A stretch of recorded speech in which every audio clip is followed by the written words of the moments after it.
Welcome. I'm Clark Korb, a holistic health practitioner offering some pragmatic insights to help you live a happier, more empowered life and embody your optimum potential.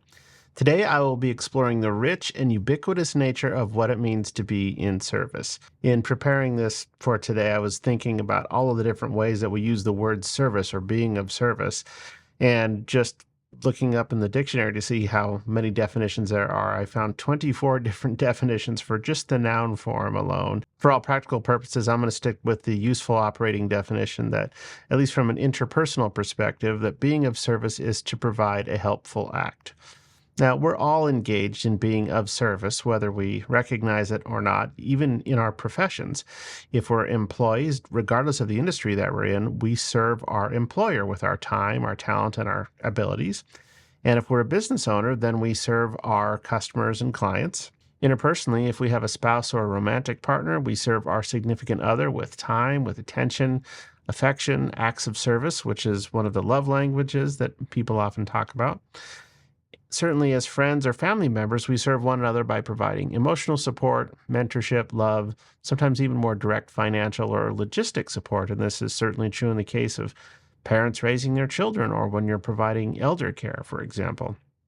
In all of these cases, the point of being of service or being helpful, providing a helpful act, is to make someone else's life a little bit better. And around this simple idea of making someone's life better, I've observed over the years a lot of false dichotomies around what it means to be in service. And so I want to address a couple of them here. The first one is the idea that you can either serve from love or obligation. Anytime we feel a sense of obligation, there's a component of duty, or it feels heavy or onerous. Obligation is also very conditional. For example, an employee only completes tasks if they have an agreement to get paid, and an employer will only pay the employee when those tasks are completed. And the idea that we need to draw service from someone else or need to be of service out of a sense of obligation isn't just limited to the professional realm or from legal contracts. It can certainly stem from ideologies or institutions or churches, perhaps, or communities that we supported where there are acts of obligation that are expected of people. And there can also be imprints or roles of responsibilities that we were attuned to as children. Anytime you'd hear the phrase, well, a good father or a good mother would do ... or a good son or a good daughter would do XYZ. All of these turns of phrase really speak to a sense of obligation. And the opposite of being of service from a place that feels heavy or obligatory would be to come from a place of love. This has a component of lightness to it. In its purest essence, coming from a space of love is ultimately unconditional. If you're doing something simply for the joy you feel in providing a service or doing a helpful act for someone else. And I realize that that might almost sound like a conditional piece that you're deriving joy from it, but in essence, you're not expecting something in return from the other being, and that's a key point in this. This is a case where your act of service or your act of kindness is in itself self-fulfilling. It's something that you derive joy from. Great example of this, I'll speak to my dog lovers. Giving your dog a treat or a pet or a greeting or a tummy rub, whatever that is, or even if it's someone else's dog.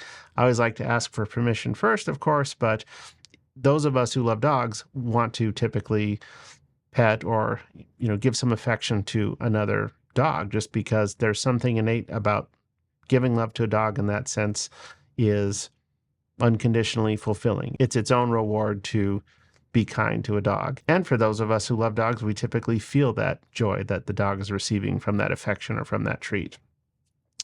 The reality is that being of service can be a mix of love and obligation, depending on how we hold it. One case of this sort of mix of love and obligation is the notion of tough love. I think this is kind of a hybrid. It might feel onerous or heavy to do the hard work of acting in service where you need to, whether it's offer advice or provide a boundary or help someone get through something difficult. Especially we consider it tough love if it's an act of service that may not necessarily be well received in the moment, but is in the best and highest interest of that person, or at least so we think. In that example of tough love, it might feel like we have a mix of love and obligation, but hopefully it's spurred mostly by a desire to do something loving. Another false dichotomy with the idea of being in service is that there is a de facto power differential. And in many cases, one has the belief that the person who is serving has less power than the one who is served. And the reality is, if you've ever had any professional service, like you've had your taxes done or you've seen a doctor or a dentist, the one who is doing the serving, the one providing the service, has the expertise in this area to help the one being served. So, in fact, if there's a power differential, it's the one who is offering the service, not one who is being subservient. It's a very different meaning of the word, but I think that bleeds into our understanding and use of the word or our expectations of service in many cases. And in this example, you can, and I believe should, feel empowered when you are providing a service. And when you are, by definition, doing a helpful act for someone else, regardless of whether there's a professional contract in place, like in the case of seeing your doctor, being empowered is essential to being of the greatest service that you possibly can. And when we serve from this place of greatest empowerment, we also tend to serve from our greatest capacity to love. We tap into our passion to do our work at our highest level of competency, and we're also passionate and connected to our desire to help other people. And the third false dichotomy I've observed in belief systems that folks tend to carry is that being of service is a one-way street, in that if you're truly being of service, then you can't expect anything in return. In other words, that serving yourself and serving others cannot coexist in the same framework, and that service must really only come from purely altruistic motives. This kind of belief tends to be promulgated by, in my observation, institutions that are looking to take advantage of their constituents or their volunteers, that sort of thing. The reality is that one may serve others in integrity and also have this service be aligned with their own positive self-interest. Simple example of this would be any sustainable business. For a business to grow and develop and be able to operate in the long term needs to have customers that are happy, so they have some problem solved for them or an improved quality of life by making use of the services or products from a business, and that business also is profitable and healthy as a result of providing that service to its customers. Another example from a very interpersonal level is just the natural, healthy reciprocity one would expect when attending to the needs of another in a romantic partnership, that one's own needs are also met. And so this healthy, collaborative, or two-way sense of service requires transparency, not necessarily altruism. So operating from altruism is certainly laudable, but it doesn't take away from the aspect that you can provide service with integrity and also have an expectation that there is some self-serving mechanism from it. What's really necessary is just transparency in whatever that relationship is, whether it's professional or interpersonal. So the takeaway from all of this is that how we navigate being of service is a choice. And ultimately, it comes down to creating healthy boundaries about what being of service means to us.